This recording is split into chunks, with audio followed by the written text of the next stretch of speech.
Pol PP Kota Palembang akan menertibkan alat peraga kampanye para bakal caleg yang terpasang di sepanjang jalan protokol. Alex Fernandus, Kasat Pol PP Palembang mengatakan, sekitar 200 banner bakal caleg yang didata tidak memiliki izin pasang. Sisanya telah habis masa pemasangannya. Penyisiran mulai dilakukan di sepanjang jalan protokol, masjid dan sekolah yang dianggap tidak layak untuk dipasang alat peraga kampanye ini.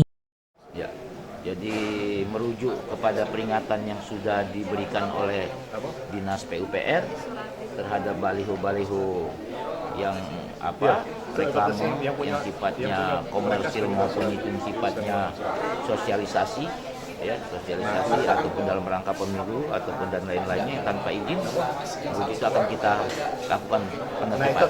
Artinya yang tidak izin akan kita tebang. Dirinya menambahkan pihaknya akan berkoordinasi dengan KPU, Bawaslu untuk menyurati bakal caleg yang kedapatan sengaja memasang alat peraga tersebut. Tim Liputan Sriwijaya TV.